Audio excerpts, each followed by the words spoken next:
গত মাসে ব্যবসায়ীদের সহজ শর্তে ঋণ পুনঃতফসিলের সুযোগ দেওয়ার ঘোষণার পর এখন মেয়াদ শেষ হওয়ার পর আরো 6 মাস টাকা না দিয়েও খেলাপি মুক্ত থাকার সুযোগ দিচ্ছে বাংলাদেশ ব্যাংক।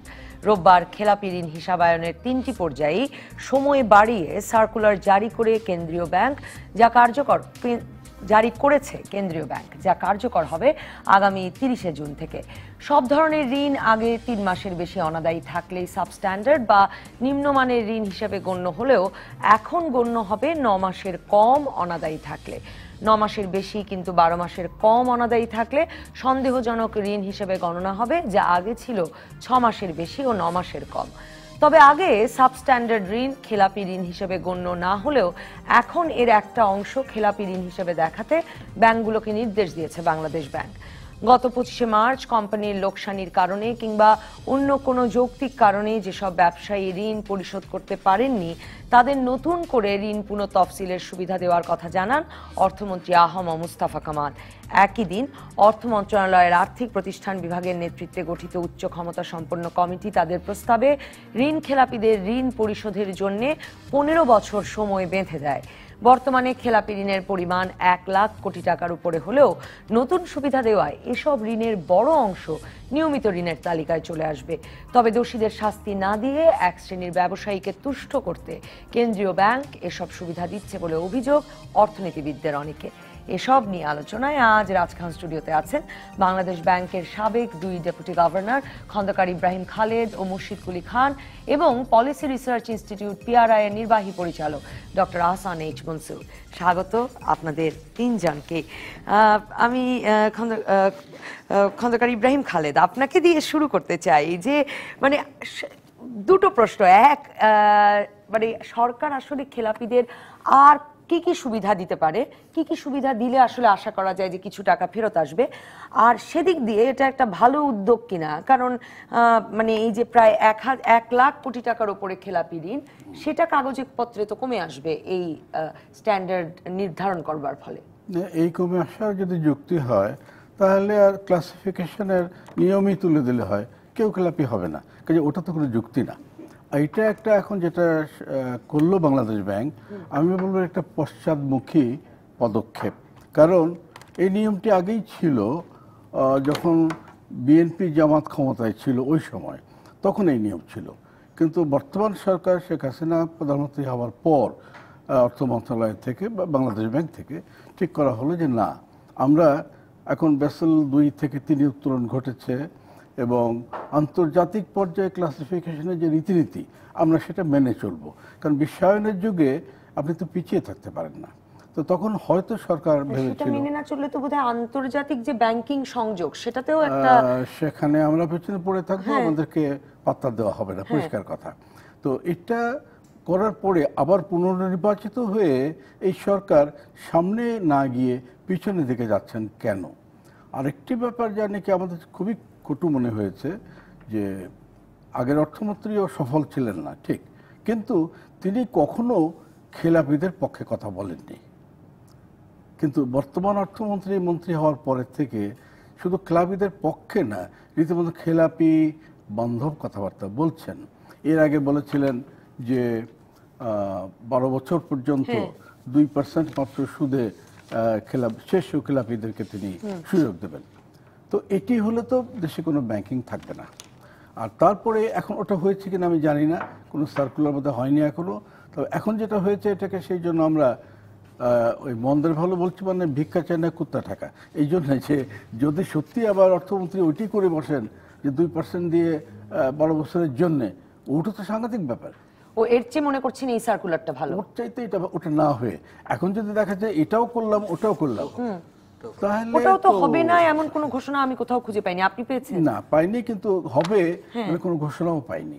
একটুখানি প্রথমে তাতে আপনি আশাবাদী হচ্ছেন? আশাবাদী হচ্ছি, কিন্তু যেহেতু অর্থমন্ত্রী নিজেই বর্তমান এর পক্ষে যাচ্ছেন, এটি আমাদের খুব দুশ্চিন্তার কারণ হয়ে দাঁড়িয়েছে। ওটা অবশ্য বলে রেখেছেন অর্থমন্ত্রী যে ওই যে 2% ডাউন পেমেন্ট দিয়ে 12 বছরের জন্য, ওটা 1 মে থেকে কার্যকর হবে। কাজে না হলে হয়তো আশাবাদ, মানে আপনার আশাবাদ সত্যি পরিণত হবে। 1 মে তো কয়েকদিন পরেই।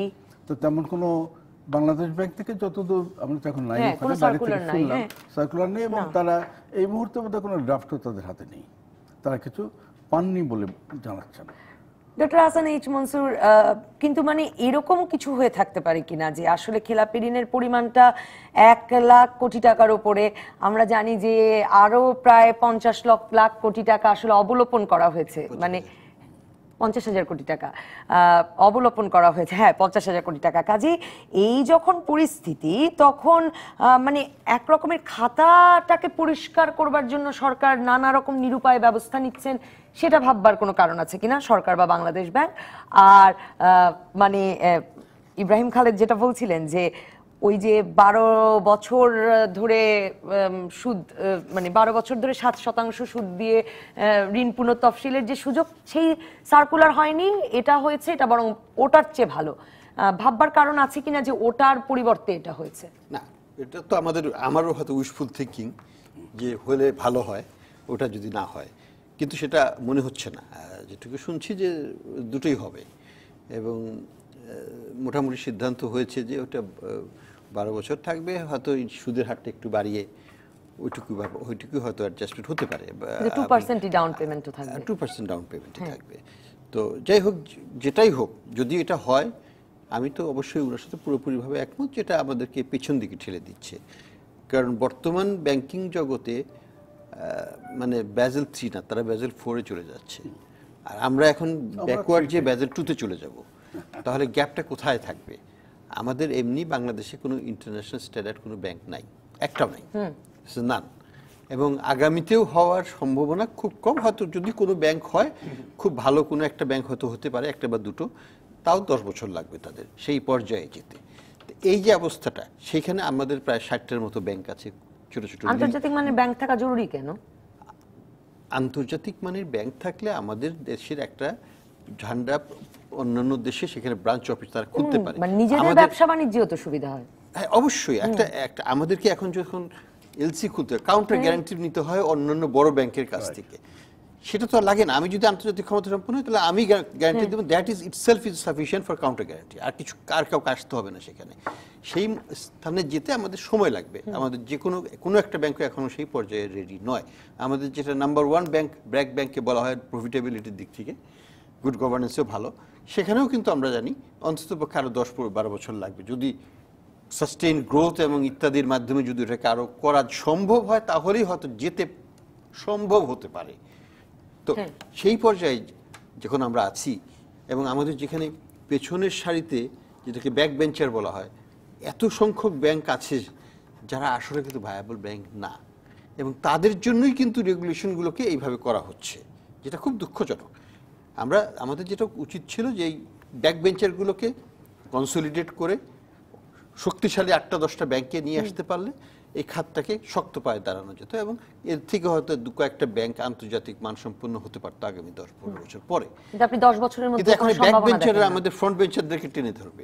এখন যদি একটা অর্থনৈতিক ক্রাইসিস হয়, সেটা কিন্তু শুধুমাত্র যে খারাপ ব্যাংক তাদেরকে ইম্প্যাক্ট করে তা না, এটার একটা যেটাকে আমরা বলি কোলাটেরাল ড্যামেজ বা কন্টেজিয়ন এফেক্ট যেটাকে আমরা বলি, সেটা কিন্তু অন্যান্য ব্যাংকেও আঘাত করবে এবং সামগ্রিক অর্থনৈতিক আঘাত করবে।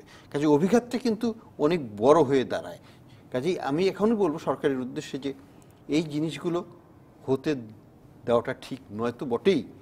আগামীতে এটাকে খুব কঠোরভাবে দেখা উচিত, যেন এই জিনিসগুলো করার ফলে আমাদের আর্থিক খাত, সামগ্রিক আর্থিক খাত, আজকে আমাদের ব্যাংকের লিকুইডিটি নাই, আজকে আমাদের ছোট ছোট ব্যাংকগুলোর এক্সপোজার লেভেল এত বেশি হয়ে গেছে যে তাদের লোন প্রভিশনিং করে যে অবলোপন করার সেই সক্ষমতা তাদের নাই। আমি তো বলেছি যে এই যে যদি বলা হয় যে প্রভিশনিং করে সব অবলোপন করে দাও, কয়টা ব্যাংক পারবে? 3-4টা ব্যাংক পারবে, তারপর আর বাকিগুলো পারবে না। তাহলে পরে আমাদের এই ব্যাংকগুলো আমরা করবোটা কি? এবং আগামীতে এদের কাছ থেকে কিন্তু আমরা আরো বেশি আশঙ্কাজনকভাবে বাড়বে বলে আমরা মনে করছি।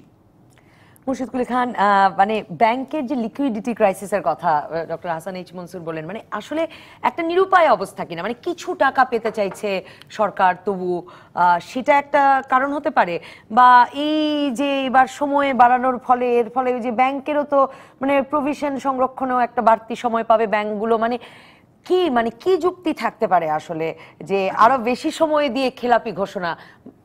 দেখুন অনিতা, আমাদের এই যে ঋণ খেলাপির যে সংস্কৃতি, এটা একটা অসহনীয় পর্যায়ে চলে গেছে। আমার মনে হয় যে এই যে সর্বশেষ যে পদক্ষেপ, এটা একটা ডিসপারেট অ্যাটেম্প্ট সরকারের পক্ষ থেকে জাস্ট মানে সিচুয়েশনটাকে কন্ট্রোলে নিয়ে আসার জন্য।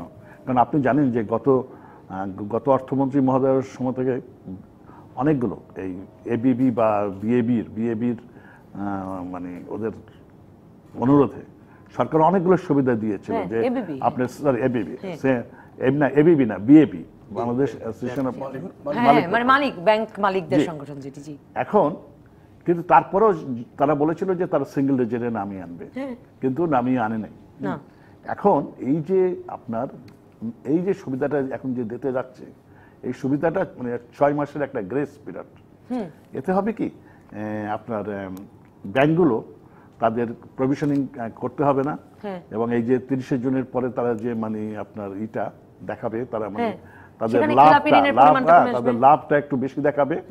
তো এতে হবে কি তাদের কাগজপত্রটা তো ভালো হবে, তাদের কাগজপত্র ভালো হবে, তাদের ফাইন্যান্সিয়াল হেলথ যেটা মানে যে রিয়েল ফাইন্যান্সিয়াল হেলথ, আপনি যদি ডায়াগনস্টিক রিভিউ করেন ইউ উইল নট মানে ফিল যে আসলে ব্যাংকিং অবস্থা এত খারাপ।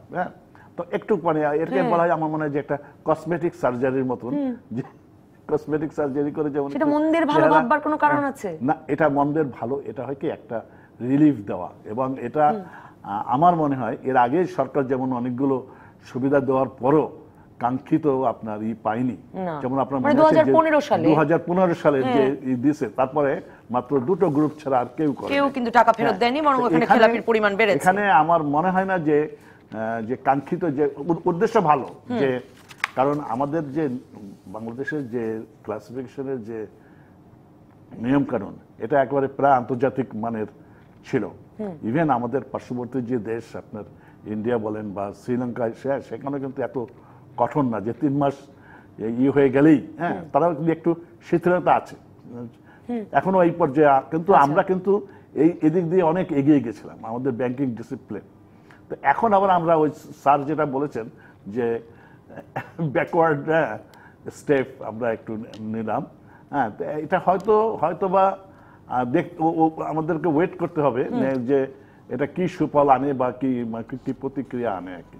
তবে বিষয়টা কিন্তু আমার কাছে খুব মনে হয় যে আমি একটু অ্যাড করতে যাচ্ছি, সরকার মন্ত্রী মহোদয় নয় কিন্তু সরকারের পক্ষ থেকে একটা ব্যাখ্যা দেওয়ার চেষ্টা চলছে, আমাদের কানে এসছে। তারা বলছেন যে এই নতুন ব্যবস্থা যেটা, অর্থাৎ যেটা আমরা এখন ছেড়ে যাচ্ছি পেছনে যাচ্ছি, এটা 2010 সালে হয়েছিল আওয়ামী লীগ সরকারের আমলে, অর্থাৎ আপডেট করাটা, মানে যে 3 মাসে মানে অনাদায়ী থাকলেই সাবস্ট্যান্ডার্ড বলা একটা ঋণ। তো এতে করে না, মানে আসলে 10 সালের পর থেকে আবার খেলাপি ঋণ বেড়ে গেছে 24-25 হাজার কোটির থেকে 1 লাখ কোটি টাকা। তারা বলতে চেষ্টা করছেন যে এই সরকারের ক্লাসিফিকেশন নীতির জন্য হয়েছে। আমি বলবো এটা সম্পূর্ণ বেঠিক কথা। কেন? এই জন্য বলবো যে হ্যাঁ, দুটো একসঙ্গে ঘটেছে, কিন্তু দুটোর মধ্যে কোনো সম্পর্ক নাই।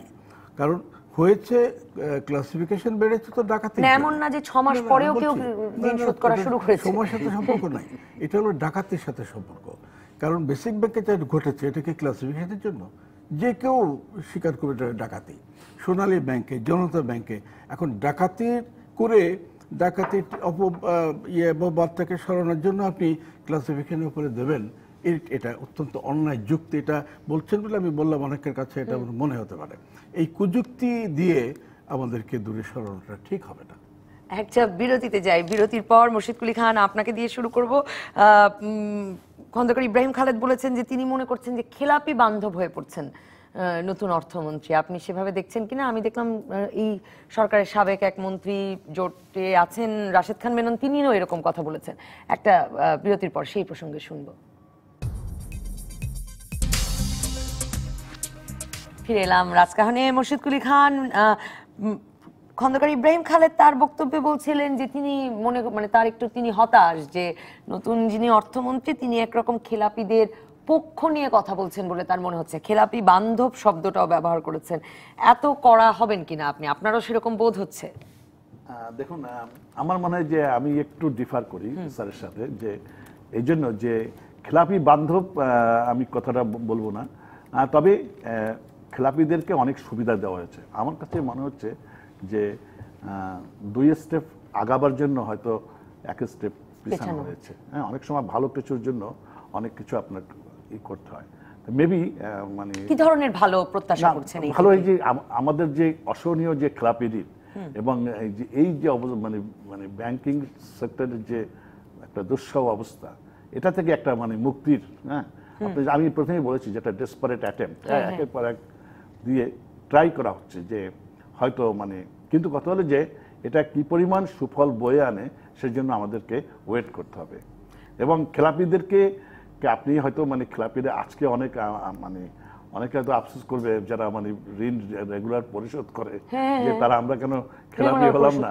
হ্যাঁ, কিন্তু যে জিনিসটা হলো যেটা হয়ে গেছে আপনার এই যে বিশাল 1 লক্ষ কোটি টাকা মানে আপনার বা সে সংখ্যাও তো আছে যে এখন থেকেই অনেকে আর কিস্তি পরিশোধের প্রয়োজনীয়তা বোধ করবেন না, কারণ 30 জুন থেকে তো কার্যকর হয়ে যাবে এবং মানে হয়তোবা তারা একটা গ্রেস পিরিয়ডও পাচ্ছে। হ্যাঁ, যে জিনিসটা ছিল যে আগে 3 মাসে পরে হয়ে যেত, এখন তারা 6 মাস সময় বেশি পাচ্ছে। ব্যাংকগুলো একটু নিঃশ্বাস আপনি ফেলতে পারবে। এটা হচ্ছে কি এই যে 3 মাসের যে এটা ছিল একটা IMF এর যে ECF লোন নেওয়ার জন্য একটা মানে কন্ডিশন, তখন এটা বাংলাদেশ ব্যাংক মেনে নিয়েছিল এবং এটা বেশ কঠিন। কারণ আপনার তখনই আমরা এটা ফিল করেছিলাম যে এটা বেশ কঠিন, তবে ইমপ্লিমেন্টেবল, এবং বাংলাদেশ ইমপ্লিমেন্ট করে দেখিয়েছিল। কিন্তু এখন সিচুয়েশন আপনার বিকজ অফ আপনার এই যে ফাইন্যান্সিয়াল সেক্টরে যে স্যার যে কথা বললেন যে বিভিন্ন রকম, এতে ফাইন্যান্সিয়াল সেক্টরের মধ্যে যে ইনডিসিপ্লিন যেটা আসছে সেটাকে ডিসিপ্লিন করার জন্য মেবি একটা হয়তো একটা আমি বলবো যে একটা কড়া ডোজ দিয়ে, হ্যাঁ যে আছে না অনেক সময় আপনি সেই ধরনের একটা দিয়ে মন্ত্রী মহোদয় হয়তো। হ্যাঁ, মানে আমি যে শুরুতেই যেটা খন্দকার ইব্রাহিম খালেদকেও বলেছিলাম যে খাতা কলমে খেলাপি ঋণ কমে আসবে, সাথে সাথে তো মানে একটা ভার কমে আসবে, সেদিক থেকে এটা একটা কাজ করবে কিনা। আর আমি এর সঙ্গে এটাও জানতে চাই এমন একটা পরিস্থিতি, কারণ ওই যে 2015 সালে তো বিরাট সুবিধা দিয়ে সবচেয়ে মানে 500 কোটি টাকার উপরে যাদের ঋণ তাদের ঋণ আবার পুনর্গঠন করা হলো, এবং কিন্তু তারা কেউ শেষ পর্যন্ত দেখা গেল যে ঋণ শোধে আর এগিয়ে এলো না। ওই যে ওই কিছু ডাউন পেমেন্ট করে তারা ঋণ খেলাপির নাম থেকে নিজেদের মুক্ত করে ওই সুবিধাটা নিল। মানে উপায়টা কি? সরকারি বা কি করবে, বাংলাদেশ ব্যাংক কি করবে? এখানে দুটো জিনিস আছে। একটা হচ্ছে যারা জেনুইনলি বিজনেস করে লস খেয়ে এক সমস্যায় পড়েছে, তাদেরকে হয় একটা এক্সিট রুট দিতে হবে।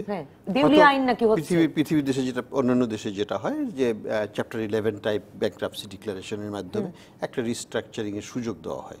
কোনো কোনো ক্ষেত্রে রিস্ট্রাকচারিং ফিজিবল থাকে, কোনো কোনো ক্ষেত্রে সম্ভব না, সেই ক্ষেত্রে liquidation is the only option. আমাদের সেই রুটে যাওয়া উচিত ছিল।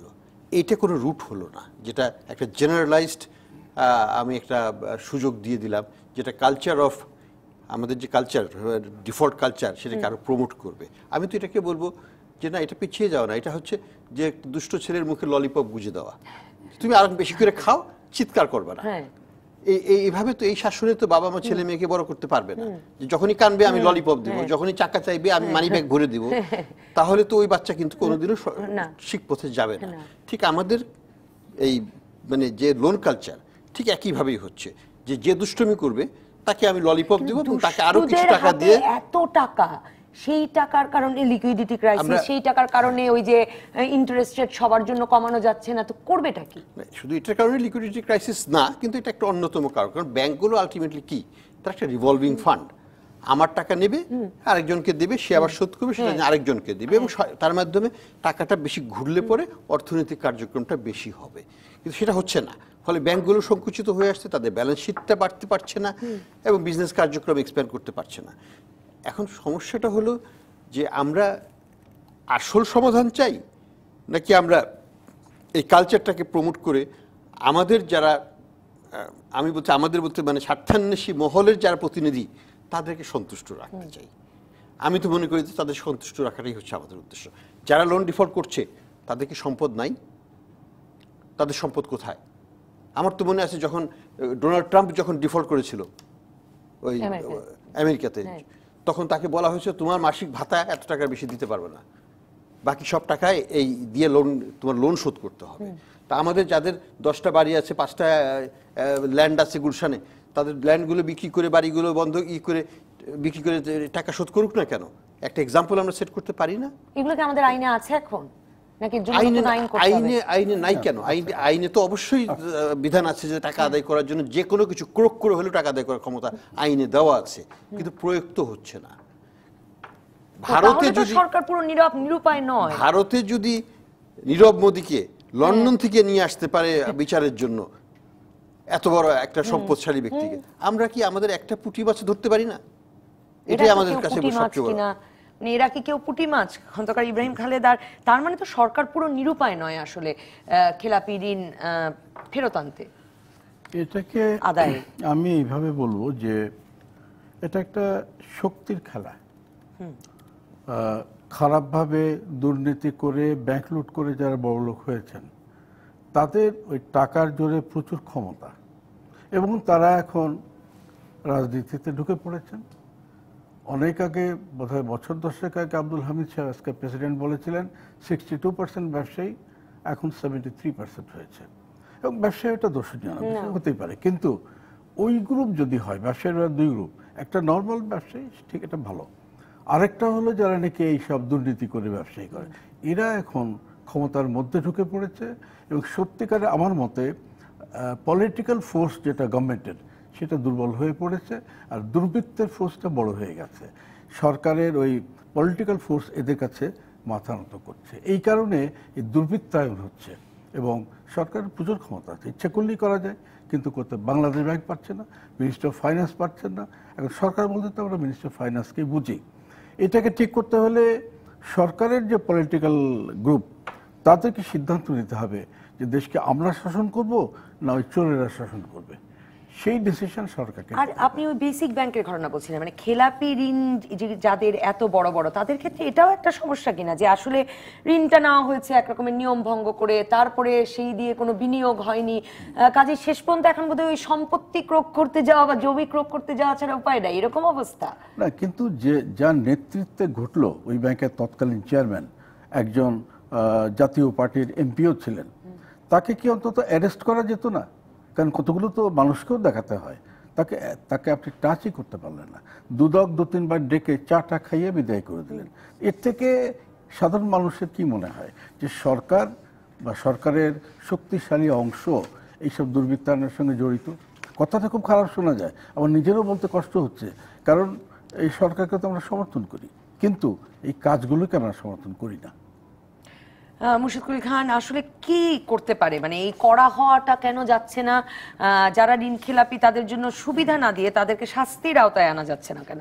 সেই শাস্তিটাই তো বোধহয় প্রত্যাশা ডক্টর মনসুর এবং খন্দকার ইব্রাহিম খালেদের। না, এটা সবার প্রত্যাশা যে যারা মানে আপনি দেখেন নীরব মোদীর কথা বলা হয়েছে, ইভেন নীরব মোদীর বাড়ির যত আর্ট কালেকশন সেগুলো পর্যন্ত আপনার নিলামে চড়িয়ে ব্যাংকের টাকা আদায় করা হচ্ছে। এর আগেই ভারতে আরেকটি আপনার ব্যাংকের 50 কোটি টাকা মাত্র মানে লুটপাটের জন্য ওই তার চেয়ারম্যানকে জেলে ঢুকিয়ে দিয়েছে। বাংলাদেশের তুলনায় তো এখন 50 কোটি টাকাকে ব্যাঙ্গালোরে, ব্যাঙ্গালোরে ওটা আঞ্চলিক ব্যাংক। এখন ভারতে কিন্তু মানে এইটা আছে। এখন আমরা কেন পারছি না সেটা আমার কাছেও একটা মানে অবাক লাগে যে নিশ্চয়ই এখানে একটা হয় কি যে পলিটিক্যাল, খুব স্ট্রং পলিটিক্যাল ডিটারমিনেশনটা দরকার। আপনি যে না হলে, কারণ আপনি এর কারণ কি এটা কিনা মানে 2015 সালের ঘটনাটা যদি মনে করি যে 500 কোটি টাকার উপর ঋণ নেওয়া 11টি ব্যবসায়ী গ্রুপকে তো তখন বেশি মানে এই বিশেষ সুবিধাটা দেওয়া হলো, যেটা ঘোষণা আবার এই মে থেকেও আরেকটা কার্যকর হতে পারে, যে অল্প কিছু ডাউন পেমেন্ট দিয়ে তারা ঋণ খেলাপির দায় মুক্ত হয়ে গেলেন এবং তারপরে মেয়াদের শর্ত শিথিল করা হলো। এটার কারণ কি এই কিনা যে আসলে টাকাটা, এই বড় অঙ্কের বেশি অঙ্কের টাকাটা আসলে মাত্র 11টা গ্রুপের কাছে, এটা একটা কারণ কিনা? এটা তো মানে আপনি বিভিন্ন সময় দেখেন, আপনি বিআইবিএম কয়েকদিন আগে একটা স্টাডি করেছে, সেখানেও মানে আপনার এটা ইয়েছে যে আপনার যে বাংলাদেশের পুরো ব্যাংকিংটা মানে কয়েকজন মানে ব্যক্তির হাতে, মানে আপনার ঘুরে ফিরে কিছু গ্রুপ মানে তাদের কাছেই জিম্মি হয়ে গেছে, তারাই সবকিছু কন্ট্রোল করছে। মানে 1 লাখ কোটি টাকা ভাবলে যে আমরা ভাববো যে 100 জন বা 100টি গ্রুপ এই খেলাপির জন্য দায়ী, তা না, মানে 11টি। কাজে সেখানে 11টি ঠিক আছে, মানে 11টা হয়তো না বা 20টা, হ্যাঁ, যে মানে লোন কনসেন্ট্রেশনটা খুব বেশি এখানে, মানে যে জিনিসটা, এবং এখানে দেখা যাচ্ছে যে যে বাংলাদেশ যে বাংলা ব্যাংকিং কোম্পানিজ অ্যাক্ট, যেখানে বলা আছে যে 100% ক্যাপিটালের মানে বেশি কাউকে দেওয়া যাবে না, সেটাও কিন্তু ব্যাংকগুলো অনেক ক্ষেত্রে আপনার পালন করছে না, এবং সেখানে বাংলাদেশ ব্যাংক খুব কঠোর মনোভাব দিতে পারছে না। হ্যাঁ, মানে আগে কিন্তু এই বিষয়গুলো খুব মানে জোরালোভাবে দেখা হতো, মানে নিয়ম নীতি বা ন্যায় নীতি। বাংলাদেশ ব্যাংকের যে জিনিসটা হলো যে বাংলাদেশ ব্যাংকে আপনার আমি বলবো না যে বাংলাদেশ ব্যাংকে খুব জোরালোভাবে এই বিষয়গুলোকে, কারণ আমরা সুবিধা দিচ্ছি কিন্তু বিনিময়ে আমরা কি পাচ্ছি। হ্যাঁ, কারণ আপনি তো শুধু দিয়েই যাবেন আর মানে কোনো কিছু মানে পাবেন না। অর্থনীতি আপনাকে তারা কি পরিমাণ খেলাপিরা শুধু একের পর এক সুবিধা, এটা কিন্তু বিনিময়ে কেউ না কেউ তো কিছু পাচ্ছে না। আমি বলছি যে এই যে সুবিধা দিচ্ছে এর বিনিময়ে মানে আমাদের অর্থনীতি কি পরিমাণ বেনিফিট হচ্ছে, খেলাপিরা মানে কি পরিমাণ টাকা ফেরত দিচ্ছে, বা তারা অর্থনীতি এর একটা আমার মনে হয় একটা এভালুয়েশন, মনিটরিং অ্যান্ড এভালুয়েশন করা দরকার। শুধু মানে সুবিধা দিয়েই যাওয়া মানে না, যে সুবিধা দেওয়ার ফলে অর্থনীতিতে কি পরিমাণ মানে আপনি ভালো হচ্ছে বা কি পরিমাণ। হ্যাঁ, আর আমরা মানে আমি একটা বিরতিতে যাব। ডক্টর হাসান এইচ মনসুর, আপনাকে দিয়ে শুরু করব যে মানে সরকার এই জিম্মি কেন, সেই প্রসঙ্গটা আপনার কি পর্যবেক্ষণ সেটাও শুনতে চাই। খন্দকার ইব্রাহিম খালেদ এই বিষয়ে মন্তব্য করেছেন। আর আমি জানতে চাই আসলে যে মানে আমাদের সাবেক অর্থমন্ত্রী আবুল মাল আব্দুল মুহিত বলেছেন যে একদম মানে কয়েকবার বাজেট ঘোষণার সময় যে ব্যাংক খাত একটা বিপর্যয়ের মুখে পড়তে পারে। বিপর্যয় সরকার বুঝতে পারছে কিন্তু ব্যবস্থা হচ্ছে না কেন, সেই প্রসঙ্গটা নিয়ে আলাপ করতে চাই। একটা বিরতি। ফিরে এলাম রাজকাহনে। ডক্টর হাসান এইচ মনসুর, আমাদের দর্শক আরাফাত ফয়সাল বলছেন যে তিনি যুক্তরাষ্ট্রে থাকেন, যুক্তরাষ্ট্রে ওই যে চ্যাপ্টার 11-এর কথা বলছেন যে ঋণ শোধ না করতে পারলে একসময় দেউলিয়া ঘোষণা করতে হয়, এবং দেউলিয়া লোকজন 7 বছর 10 বছর আর কোনো ঋণ নিতে পারে না। তো এগুলো কেন আমাদের দেশে নাই? আতিকুল ইসলাম নামের একজন বলছেন যে আমাদের দেশে 1000 কোটি টাকা যারা ঋণ নেয় তারা ঋণ নেয়ই আসলে শিল্প স্থাপনের জন্য না, বরং না ফেরত দিয়ে টাকাটা পাচার করে দেওয়ার জন্য। কেউ কেউ বলছেন শুধু বিরোধী দলের রাজনীতিকদের বিষয়েই দুদক আছে। মোহাম্মদ মফিজুর রহমান বলছেন আর কারো মামলা বা অর্থ পাচার কিছুই দেখতে পায় না। আমি বলেছিলাম আপনাকে প্রশ্ন করবো, মুর্শিদকুল খানের সঙ্গে যে আলাপ করছিলাম তার সূত্র ধরেই, যে সরকার আসলে জিম্মি কেন? এই যে আপনারা শাস্তি দেওয়ার কথা বলছেন, ক্রোক করার কথা বলছেন, ব্যবস্থা গ্রহণের কথা বলছেন, উদাহরণ সৃষ্টির কথা বলছেন, তা করতে পারছে না কেন? কারণ এক খুব অল্প সংখ্যক কিছু গ্রুপের কাছে আসলে বা ব্যক্তির কাছে আসলে বিরাট অঙ্কের লোন, সেটা একটা কারণ কিনা? আর সরকার তো জানে যে এই ব্যাংক খাত বিপর্যয়ের দিকে যাচ্ছেন। আমাদের দীর্ঘ সময়ের অর্থমন্ত্রী আবুল মাল আব্দুল মুহিত কয়েক দফায় কথা বলেছেন, পুকুর চুরি, সমুদ্র চুরি, বিপর্যয়ের দিকে যাচ্ছে, সবই বলেছেন, স্পষ্টতই বলেছেন। তারপরেও কোনো ব্যবস্থা নিচ্ছে না কেন সরকার? এই ঝুঁকিতে কেন থাকছে? একটা জিনিস আছে যে আমাদের এক ধরনের কমপ্লেসেন্সি বা আত্মসন্তুষ্টি আছে যে কিছু তো হয় না, আমি এত কিছু করছি, খারাপ কিছু হচ্ছে বলছে সবাই, আসলে তো ভালোই চলছে। তো এটা একটা কমপ্লেসেন্সি নিয়ে আসে, আত্মসন্তুষ্টি। মানে আপনারা যে ভয় দেখান ব্যাংক খাত ভেঙে পড়বে, বিপর্যয়, এটা আসলে কি করে? ব্যাংকিং খাতে যদি একটা বিপর্যয় বড় রকমের হয়, যেটা পৃথিবীর বেশ কিছু দেশে হয়েছে, এটা কিন্তু ভয়াবহ বিপর্যয় হয়, তখন কি হয়?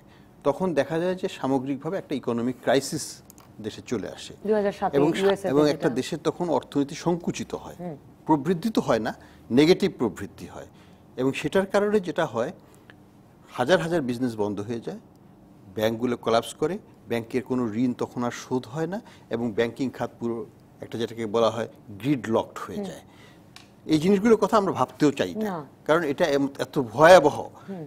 আমি জানি না কোনো সরকার, একটা ব্যাংকিং ক্রাইসিস একটা দেশে যদি বড় রকমের হয়, কোন সরকার টিকতে পেরেছে সেই ক্রাইসিসের পরে। কাজে আমাদের সরকারকে কিন্তু সেটা ভাবতে হবে যে এমন কোনো ধরনের কমপ্লেসেন্সি হওয়া উচিত না যেটার ফলে আলটিমেটলি একটা ব্যাংকিং ক্রাইসিস বড় রকমের দেশে হয়, বা ব্যালেন্স অফ পেমেন্টের একটা বড় ক্রাইসিস হয়। তাহলে কিন্তু এটা কিন্তু সরকারের জন্য সব বিরাট ক্ষতির কারণ। আমি সরকারকে ওই দৃষ্টিকোণ থেকেও বলবো যে নিজের স্বার্থে হলেও ব্যাংকিং খাতটাকে ঠিক রাখুন, কারণ একটা ক্রাইসিস হলে তখন কিন্তু আর ফায়ার ব্রিগেড ডেকে আমরা কিন্তু এফএইচ টাওয়ারের কিন্তু উদ্ধার করতে পারিনি। ফায়ার ব্রিগেড ডেকে লাভ হবে না, আইএমএফকে ডাকলেও কিছু লাভ হবে না, কারণ তখন ধ্বংসযজ্ঞ শুরু হয়ে যায় অর্থনীতির মধ্যে। একটা সেলফ প্রোপেলিং, যেটাকে বলা হয় গ্র্যাভিটেশন টু লাইক এই ব্ল্যাক হোলের মতো সংকুচনের দিকে চলে যায় অর্থনীতি। তো যাই হোক, সেটা আমরা আর্জেন্টিনায় দেখেছি, সেটা আমরা এশিয়ান ক্রাইসিসের সময় আমরা এশিয়ান কতগুলো দেশে দেখেছি, রাশিয়াতে দেখেছি, মার্কিন যুক্তরাষ্ট্রে যে 2007 মার্কিন যুক্তরাষ্ট্রে 2007 আংশিকভাবে দেখেছি। কিন্তু ওই জিনিসগুলো আমরা এখন চিন্তা করতে চাই না। আমরা যেটা চাই যে আমাদের আর্থিক খাতটা আমাদের যে অর্থনৈতিক প্রবৃদ্ধি সেটার জন্য একটা সহায়ক ভূমিকা রাখে, এবং আর্থিক খাত যদি প্যারালাল টু দ্য রিয়েল খাত না যায় তাহলে কিন্তু রিয়েল সেক্টর কিন্তু এগোতে পারবে না।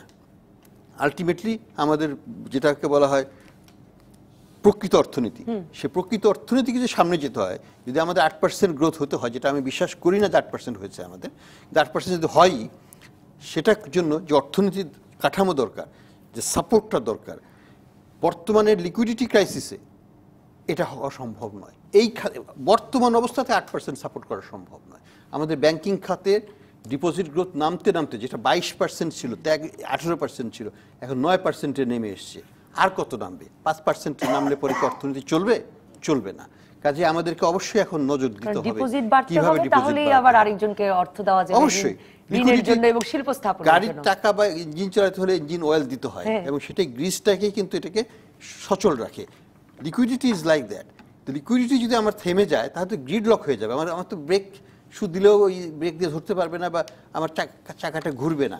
কাজে আমি মনে করি যে এখনো সময় আছে, জেগে উঠুন, সঠিক দিকের কাজ করুন। যেটা হচ্ছে না সেটা হচ্ছে যে ওই কমপ্লেসেন্সির কারণে আরেকটা জিনিস হচ্ছে যে রাজনৈতিক একটা সুবিধা দেওয়া, রাজনৈতিক সুবিধা আদায় করার জন্য অর্থনৈতিক সুবিধা দেওয়া। কাজে আমি ব্যাংকিং লাইসেন্স দিয়ে দিলাম, একটা ওটা দিয়ে দিলাম, আমি ব্যাংকগুলোর এই নীতিমালা সংশোধন করে ব্যাংকগুলোকে কিছু সুবিধা দিয়ে দিলাম। এগুলো প্যাট্রোনেস পলিটিক্স বলা হয়। সেই patronage politics is at its peak now, এবং এটা কিন্তু এটাকে আমরা বলি ক্রনিক ক্যাপিটালিজমকে উৎসাহিত করে। অল্প কিছু লোকের হাতে ধন সম্পদ চলে যায়, এবং আমরা পাকিস্তানের 22 পরিবারকে আমরা বিতরণ করে আমরা সেপারেট হয়েছি, কিন্তু আমরা কিন্তু বাংলাদেশেই 22 পরিবার তৈরি করে ফেলেছি, এবং সেটা নিয়ে ভাবতে হবে সরকারকে। আমরা কি পেলাম তাইলে? আমরা কি 22 পরিবার, বাঙালি 22 পরিবার চাচ্ছি পাকিস্তানি 22 পরিবারের বদলে? সেটাই কি লক্ষ্য? নাকি সামাজিকভাবে সবাইকে নিয়ে দেশকে এগিয়ে নিয়ে যাওয়াই হচ্ছে আমাদের লক্ষ্য? খন্দকার ইব্রাহিম খালেদ, বিপর্যয় সরকার বুঝে ব্যবস্থা নেয় না কেন, এই বিষয়ে আপনার কি ধারণা? মানে ওই যে বলছিলাম, রাশেদ খান মেনন তিনি দুদিন আগে বলেছেন যে লুটেরা পুঁজিপতিদের হাতে দেশটা চলে যাচ্ছে, যে কিছু মানুষের হাতে জিম্মি হয়ে যাচ্ছে, সকলের আর থাকছে না। না, এটা তো ঠিক, আমরা তো দেখতেই পাচ্ছি, এটা তো আর ওপিনিয়ন নয়, এটা প্রমাণই করা যেতে পারে যে আমাদের যে গ্রোথ, এই টাকাগুলো শতকরা 5 ভাগ বা আরও কম লোকের হাতেই পুঞ্জীভূত হচ্ছে, যে কারণে আমাদের যে আয় বৈষম্য ক্রমাগত বেড়ে যাচ্ছে। এটা তো ঠিক কথা। আমরা এখন ব্যাংকিং খাতে আসি, এখানে কি করলে এটা থেকে আমরা উদ্ধার পেতে পারি।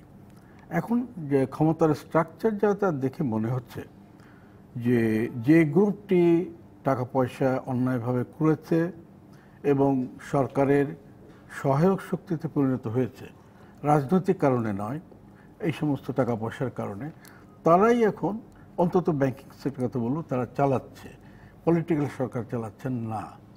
এবং অনেকে বলে থাকেন যে আমাদের যদিও ডেমোক্রেটিক গভর্নমেন্ট বলি, পার্লামেন্টারি, যে ফিনান্স মিনিস্টারি সব, কিন্তু আসলে তো প্রধানমন্ত্রী সব। প্রধানমন্ত্রীকে আমরা বুঝি দূরের থেকে, কারণ উনি অনেক দূরে থাকেন এখন, তাকে যারা ঘিরে রেখেছেন তারা ওই লোকগুলো, এবং তার দলে ভালো লোক নাই এটা ঠিক না, অনেক ভালো লোক আছেন, তার সমর্থকদের মধ্যে আছেন অনেক, কিন্তু তারা তার কাছেও ঘেঁষতে পারেন না। ফলে তিনি ওই অসৎ লোকজনদের, প্রধানমন্ত্রী তো পরামর্শ নিয়েই চলেন, তিনি তো আর করে সর্ববিদ্যার অধিকারী হতে পারে কোনো জায়গায় হবার কথা না। সেই জন্য এখন মাননীয় প্রধানমন্ত্রী ছাড়া আর কেউ এটাকে ঠিক করতেও পারবে না। তার কাছে আমরা বলবো, তিনি একটু ওই গ্রুপের কথা শুনেছেন, আরও কিছু অর্থনীতিবিদরা তো দেশে আছেন, ওনারা তো পলিটিক্স করেন না, তো অথচ অর্থনীতি করেন, তাদের সঙ্গে একটু পরামর্শ করতে তো কোনো দোষ নেই। এক কাপ চা খেয়ে একটু কথাবার্তা শোনেন সবার, তাহলে আপনি নিজেই বুঝতে পারবেন যে আমরা যে শঙ্কা করছি, এই শঙ্কা বাস্তবায়িত হলে আমরা খুব ক্ষতির সম্মুখীন হব। শঙ্কা তো লম্বা সময় ধরে করছেন, মানে শঙ্কা তো কাটিয়ে তো আমরা চলছি তো না, কিন্তু প্রধানমন্ত্রী ইন্টারভেন করছেন না, বরং যা হচ্ছে, একটু এক্সাম্পলই দিই তাহলে, তিনি অবৈধ অনৈতিক কতগুলো সুবিধা দিলেন ব্যাংকের মালিকদের। সকলের জন্য ইন্টারেস্ট রেট কমিয়ে আনতে না, যেটা হলো। ওটা তো অনৈতিক হলো না। সেটা হওয়ার নয়, সেটা তো বলে লাভ নেই। সেটা অনৈতিক যেটা সেটা উনি করলেন, করার পর তিনি অনুরোধ করলেন 6 আর 9 করা। নিশ্চয়ই তাকে কেউ পরামর্শ দিয়েছেন এটা যে হবার যোগ্য না, এতদিন হয়তো উনি বুঝতে পেরেছেন যে এটা হবার না, কিন্তু ওনাকে দিয়ে বলিয়েছে তো। কাজে এটা এই জন্য বলে ওনার বোঝা উচিত ছিল, বা এখনো বোঝা উচিত, যে সবসময় তাকে সৎ পরামর্শ দেওয়া হচ্ছে না। তিনি তখন বললেন যে আমাকে এরকম পরামর্শ দিয়ে 9 আর 6 করলেন, আমি দেখে নেব। তো উনি বেশ কিছু তো হলো, উনি কি দেখলেন? আমরা বরং দেখলাম যে এই কথা বলার পরে 3 দিনের মাথায় ব্যাংকের মালিকরা আরো কত কোটি টাকা দিয়ে তার হাতে দিয়ে আসলেন। তো এতে করে মানুষের মনে কি ধারণা হওয়া উচিত, তিনি তো প্রধানমন্ত্রীর তো মানে অনুদান তহবিলে দিয়ে আসলেন আর কি। ঠিক আছে, কিন্তু তার হাতেই তো দিলেন। তো এবং তিনি তো যা করতে চেয়েছিলেন তাদের ব্যবসাতে খুঁজে টুজে দেখবেন, সেটা তো কোনো কিছু আমরা এখন আমি ওই জায়গাটা যেতে চেয়েছিলাম মুর্শিদ কুলি খান, যে সম্প্রতি কিন্তু প্রধানমন্ত্রী এটা বলেছেন, কয়েক মাস অবশ্য মানে মাসখানেক তো নিশ্চয়ই গেছে, কারণ ও নিয়েও কথা বলেছিলাম এই টেবিলে, যে উনি ব্যবসা খুঁজে দেখবেন যে এত ঋণ নিল শিল্প স্থাপন হলো কিনা, কারণ শিল্প স্থাপন হলে যে পরিমাণ কর্মসংস্থান হওয়ার কথা প্রধানমন্ত্রীর কাছে হিসাব আছে, সেই কর্মসংস্থানও হয় নাই। এটা হলো কি যে ব্যাংক থেকে যখন টাকা যায়, তারপর যে এন্ড ইউটিলাইজেশন, এটা দেখার দায়িত্ব কিন্তু ব্যাংকারদের। ব্যাংকাররা করে কি, তারা আর এই খোঁজ খবর রাখে না আর কি। টাকা চলে গেছে, কিন্তু ফ্যাক্টরি হলো কিনা বা করলো কিনা, তো এখানে কিন্তু ব্যাংকারদের দুর্বলতা। এবং এখানে ব্যাংকাররা তো খুব বড় ঋণগুলো তো অনেকগুলো খোঁজ খবর নিয়ে দেওয়াও হয়নি যে কাদের দেওয়া হচ্ছে। হ্যাঁ, দে শুড বি অ্যাকাউন্টেবল। আপনি যেখানে যে 5,000 কোটি টাকা যদি একটা গ্রুপকে 5,000 কোটি টাকা, তো মানে আপনি একটা বিশাল ব্যাপার। হ্যাঁ, এই যে কি ব্যবসা স্থাপনে 5,000 কোটি টাকা লাগছে, এখন এই জিনিসগুলো কিন্তু ক্যাপিটালই নাই 500 কোটি।